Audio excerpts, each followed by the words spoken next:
Hey y'all, welcome back to another video.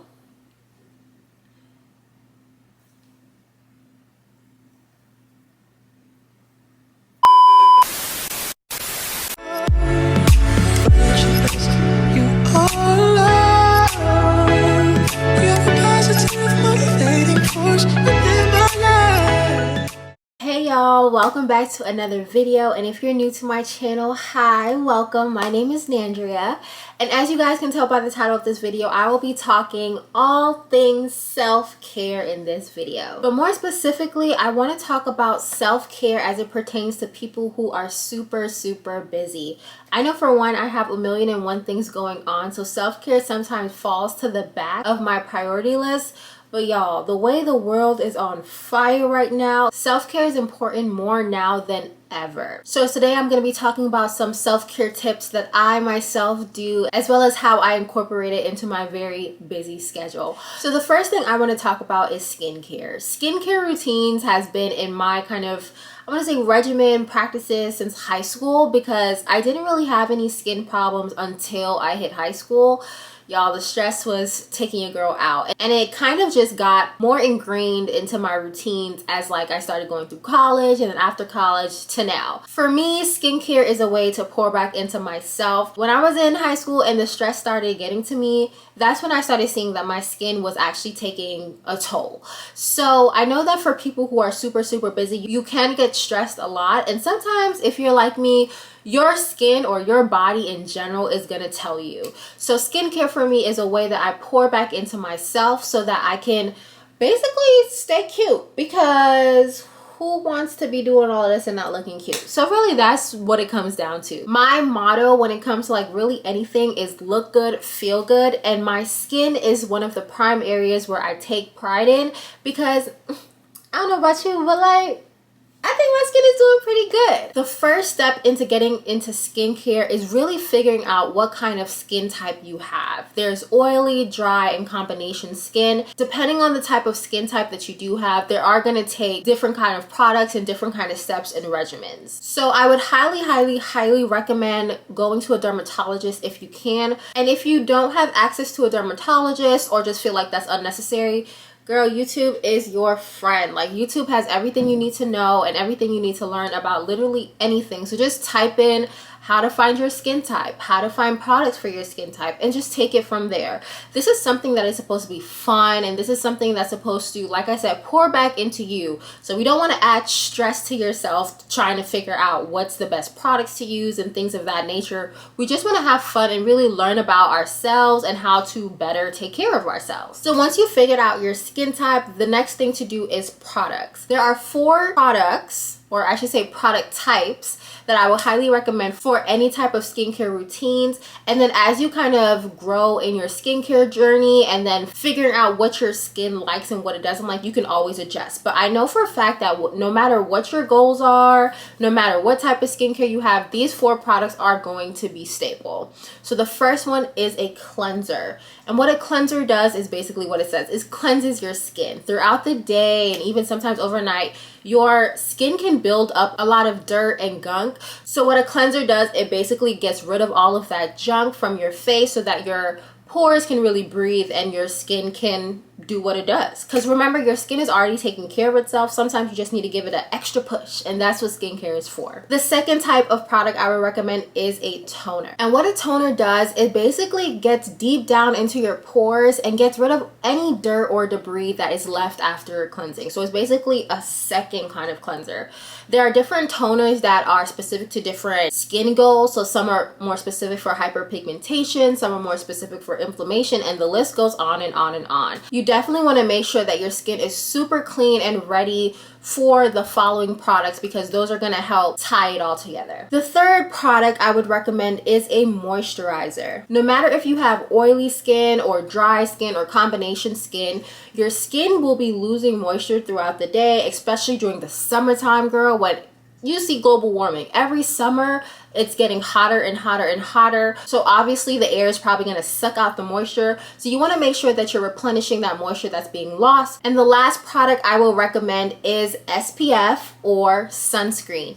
And I've been hearing a lot of Black people don't need to wear sunscreen. Y'all, let's stop. Let's stop right there. I'm gonna stop you right there, because yes, we have extra melanin that helps protect us from the sun, but we are not immune to the sun's effects. And because of that, we need sunscreen. When you incorporate sunscreen into your skincare routine, you help protect your skin not just from the sun's rays, which are harmful because they can lead to cancer and all those things, but it also helps prevent against aging. So you don't want the wrinkles, you don't want all of that stuff to show how old you are. Definitely incorporate some sunscreen. And for all of these products that I've mentioned, there are always some affordable and some high-end products. So based off of you and your needs, you're able to navigate what's best for you. Now, as a busy girl, you're probably like, girl, how am I supposed to figure all this out and do it? One thing I'm gonna say, girl, if it's a priority, you're gonna do it. If it's a priority, you're gonna find a way to incorporate it. So what I do is I have my skincare routine for the morning, and I do that every single day. I put it on my calendar. I have an alarm that tells me it's time to do skincare. This is also where you have to protect your time, especially as a busy person, where you're telling things no, and then you're also standing on business. You're gonna have to stand on business if you really want to make sure to incorporate this into your routine. You really don't need an extravagant routine. Find something that works for you. So if you only have time to use 3 products, find those best 3 products that work for you. If you only have time to do 4 products, 5 products, 1 product even, you will find the time to incorporate that into your regimen and make what works for you work for you. The next self-care tip that I have for you guys is mindfulness. Now, I took a mindfulness course in college, and that's what really got me into it, because before I was like, is this really going to help me? I've heard talks about people recommending it, whatever, but I never thought that it was actually going to be fruitful for me. So I really just kind of pushed it to the side. But once I took this course and realized just how much mindfulness can impact your mental health, I was like, oh yeah, I've been playing. I need to incorporate this as soon as possible. So in a nutshell, mindfulness is basically when you take the time to acknowledge what you're feeling, acknowledge your thoughts, accept it for what it is, and try and learn from it. One thing that I love about mindfulness is you're forcing yourself not to judge yourself. I know, especially like in this day and age, comparison it really is a burden on a lot of us. Sometimes we do it without even thinking about it. Sometimes we're just trying to always compare ourselves to others because we feel like we're not where we're supposed to be. But that is what takes the joy out of life. And that's also what makes us kind of like stress more, get more anxious, and then just feel down all the time. So with mindfulness, it forces us to really take a step back, look at our life, acknowledge everything we like, everything we don't like, and just accept it for what it is. So mindfulness can look exactly how you think about it, where you're meditating, doing yoga, and all that good stuff. But it also can look like what works best for you. So for me, I've been doing video journals where I kind of just sit down after the end of a long day, if I just need to vent, and just record my thoughts and record everything that's been going on in my life, so that in the future I can look back and be like, dang girl, you was going through it, but you made it through, and I'm proud of you. Things of that nature. Once again, self-care is all about pouring back into yourself, and mindfulness helps you to do that in a very organic and also unbiased, judgment-free way. Doing this myself, I've also realized that it's helped a lot with stress. It's also helped a lot with emotions. I've been able to manage my emotions a little bit more because I'm more self-aware. Throughout this journey, I've become way more self-aware of the type of like emotions and reactivity that I have. And through that, I've been learning how to better handle my emotions and also to better explain how I'm feeling to other people. This really, for me, is helping me get to re-know me. And that, I feel like, is a big important thing about the journey of life. We change in so many stages of our life, and we can't expect that me 5 years ago is me today, right? I might have liked something back then, or I might have not liked something back then, but that doesn't necessarily mean that that is true for me now. Now, when it comes to incorporating mindfulness into your life, it can be a little bit hard because a lot of these things will feel like they're not working. I will be very honest with you. Like, therapy itself for me didn't feel like it was working for at least a year. But one thing is, once again, once you believe or put your mind to the fact that this is something that's going to benefit you in the long run, you will make time for it. It's a lot easier to incorporate it into your life than you would think. But once again, it comes with that intention. So for me, my Saturdays are my days. Here and there, to be very honest with you, it might be taking up by responsibility just because in the week it's so busy. But 9 times out of 10, if a Saturday comes, that is my day. And I'm using that to relax. I'm using that to sleep in. I'm using that to spend time with Sienna. I'm using that to go for hikes. I'm using that to really and truly get back into me, because the whole week was dedicated to work, to school, to everything else that life comes with. Once again, being intentional about your time, standing on business and saying like, no, today is going to be my day and this is how I'm going to use it. Another thing is, it really doesn't take that long. If you have 15 minutes in the day, 5 minutes even, you can say, this is going to be my time to just sit in quiet, maybe play a little bit of relaxing music in the background, and just journal for 5 minutes. Like, my last self-care tip today is going to be healthy habits. And y'all, I left this for last because this has been one of the hardest things for me the past 2 years, I kind of want to say, because y'all, life just be lifing, and I get it. But I'm gonna sound like a broken record right now, but you really have to stand on business when it comes to making sure that you're actually doing these routines. So healthy habits can include going to the gym and working out, making sure that you're drinking your water, making sure that you're eating, following diets that you feel are going to be helpful for your goals that you have. And I'm not going to lie to you, sometimes this is going to take a little bit of sacrifice.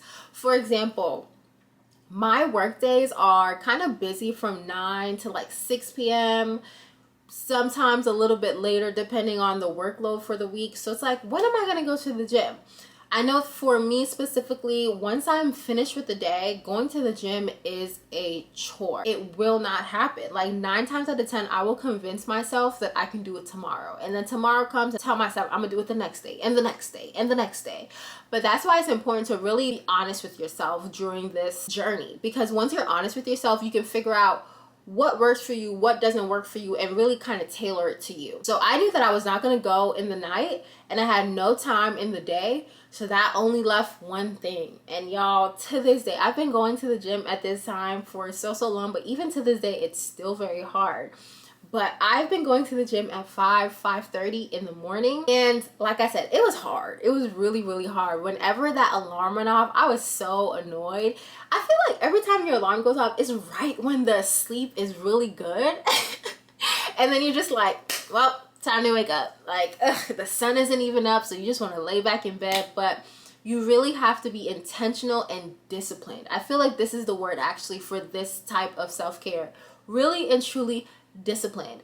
I make sure that I pick my gym outfit out the night before, and I make sure that I have my workout written out the night before, so that when I wake up, I really and truly just have to get up and go. I put water at the side of my bed so that once I drink that water, I'm woken up. But also, like, if I try to go back to sleep, I'm gonna need to use the bathroom soon, so I really can't go back to sleep. Taking these little steps to make sure that the bigger goal actually comes to fruition. And some other kind of healthy habits could be getting sleep. Like, sometimes when you get busy, this is also, I'm speaking to myself right now. Sometimes when you get busy, you'll find that you'll be working up until so late in the morning, or you're just 20 hours a day out of the 24 you're just working. I'm exaggerating, of course, but to get the point, like, sometimes you're overextending yourself to those responsibilities. But once again, you have to be disciplined with your time and say, I need this amount of sleep to be able to be functional